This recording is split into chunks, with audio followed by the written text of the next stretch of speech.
Hey guys, what's up? Interesting question for today. Interesting, painful, very common question. I get ghosted after a lot of my first dates. Why does this happen and how do I prevent this from happening?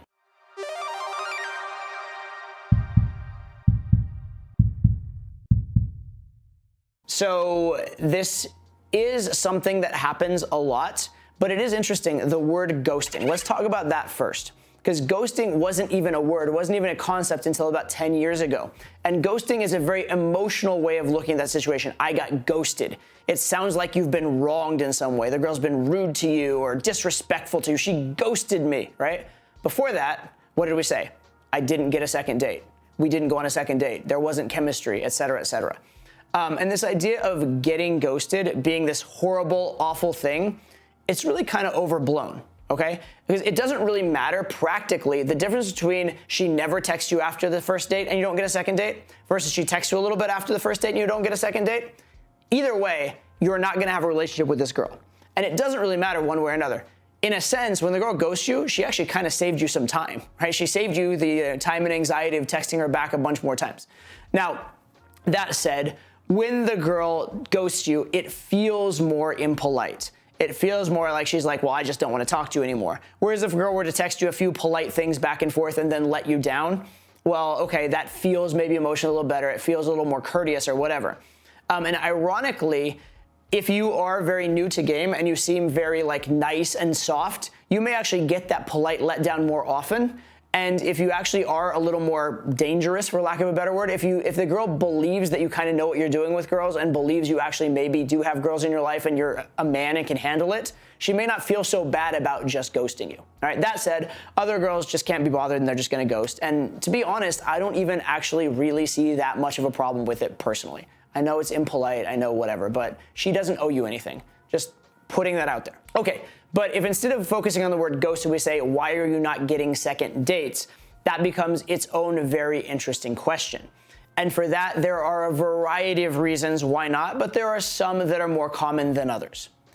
The most common reason among all men why you didn't get a second date is that you were boring on the first date.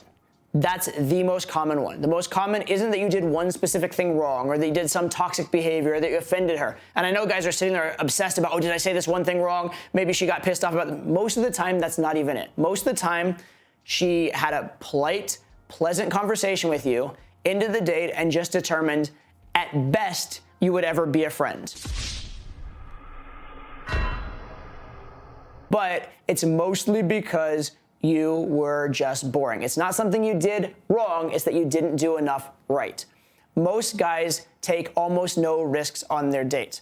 Their date is the 30-minute interview conversation to nowhere, extended over 4 painful, excruciating hours of small talk.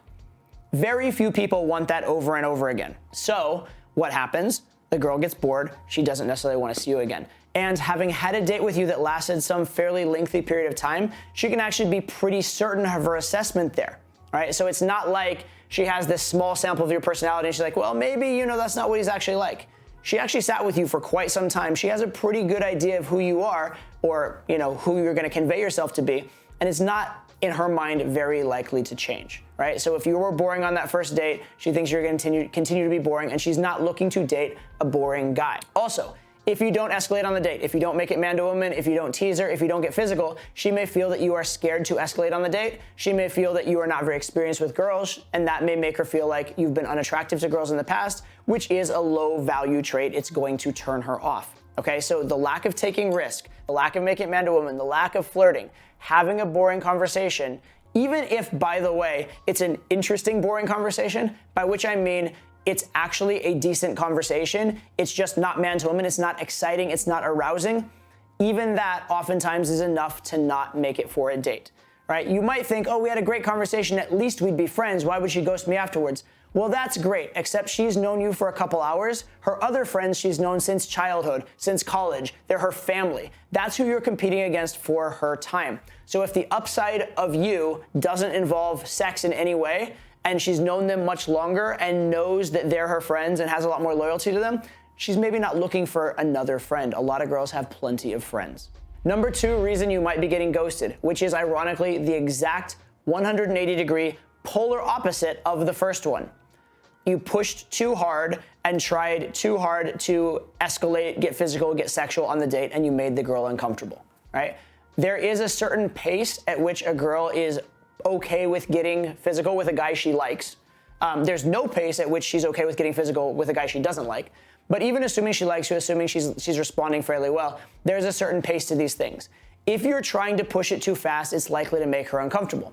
If you're trying to push it too fast, it's likely to make her think that you're just in it for sex and only sex, right? You're not trying to get to know her. You're not even trying to have a good experience. It makes her feel like you're just there to get a victory, a notch on your bedpost, a conquest. That's not a pleasant thought for a girl. Girls do like sex. Make no mistake about that. But girls like sex that is fun and interesting and feels good and means the right things to them. They don't like sex just for the sake of having sex and saying they did it. They don't like sex that's a foregone conclusion. They don't like sex that's rushed and haphazard, etc. They want good sex. They want good sex with someone they like. They want good sex with good foreplay, etc., etc. So if you are pushy, if you seem to have a one-track mind, if you ever make the girl physically uncomfortable, there's a chance that that may be a deal ender right then and there. Reason number 3, you're maybe getting ghosted after your first dates. It's possible the date was actually pretty okay, and then afterwards, you got obsessive or overthought it or overly invested and you sent a really, really awful follow-up text. And the girl just looked at it as like, ew. Right? A lot of guys will send texts like declaring their love almost in the text after they're like, oh, I had this great experience, especially guys that don't go on dates a lot and it's a big thing for them that they had a date and a good conversation with a girl. They'll send this long, sappy, I love you, it was amazing, you're an angel, you're a goddess text, and the girl's like, ew, what did I just step in? Right? Girls don't want guys that can't do better than them. Right? Girls don't want guys that are too obsessed with them too easily because it conveys you have a lack of choice and a lack of options, etc. Also, if the girl knows 100% that she has you and you're totally into her, there's no validation, there's no win in seeing you again, there's no win in having a relationship with you. They already know they can have you. Ideally, if there's a little tension, she's like, can I have him? Can I not have him? Does he like me? Does he not like me? That makes it more exciting for the girl. And if you completely kill that tension, it does make it very, very boring. By the way, the overly sappy first text message is not the only absolutely awful text message you can send, right? Oftentimes, guys will send very sexual follow-up messages that just turn the girl off or make them feel like, oh, if I see this guy, the only thing that's going to be on his mind in the future is sex, for example. Or maybe the guy will send something where like there was some random obscure joke at some point in the interaction and the guy massively over-remembers it and tries to make this like clever callback joke that's 3 layers deep and super confusing. Anyway, the point is there are a lot of ways I've seen guys write absolutely horrible after date texts. In general, if you had a good date, that's going to be a lot more important than whatever you're texting. So if in doubt, just text simple and trust you had a good date. Reason number 4, you're getting ghosted after the first date. You didn't have sex with her.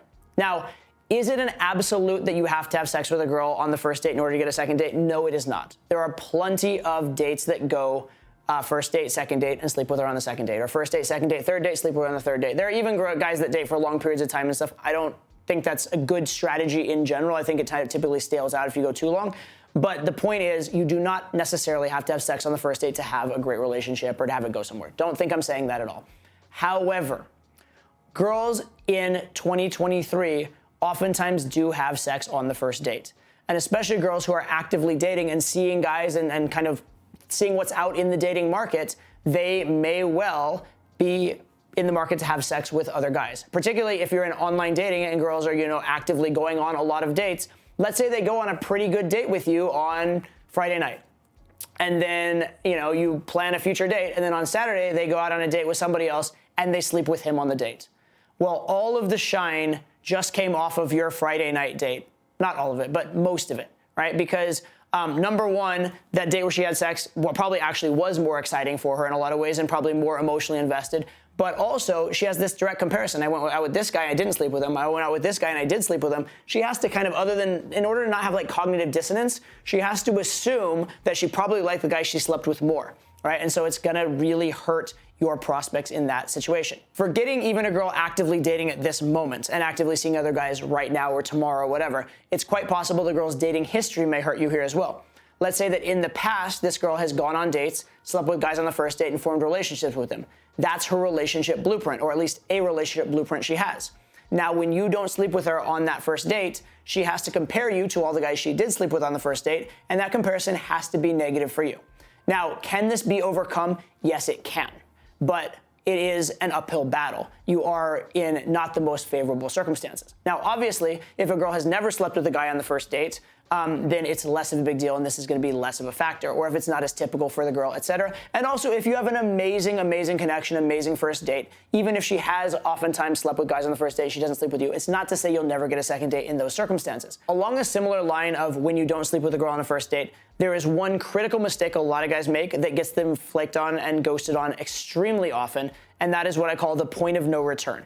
That is when you get very, very close to having sex with a girl, but don't. And especially if you come off as at all pushy towards sex and then don't have sex with her. And the reason why this can be a problem is that the girl feels like if she sees you again, because you got so close to sex last time, you're gonna feel that it's weird if you don't have sex this time. So she almost feels like by agreeing to the date, she's agreeing to have sex with you, when she walked away from the date, specifically thinking, I don't wanna have sex with the guy right now. And so that paradox, that contradiction, can actually be problematic for you. So ironically, oftentimes you may have a better chance of a second date if you just fooled around a little bit with a girl than if you got the girl all the way back, got her in your bed, got her clothes off. Even though she probably had to like you more to go that close to sex, the fact that you got that close to sex and didn't have sex actually will oftentimes make her less likely to show up on the next date. I know it seems unfair, but that's just the way it works sometimes. Final reason, at least for this video, why you're getting ghosted is it's actually not your fault and life happens.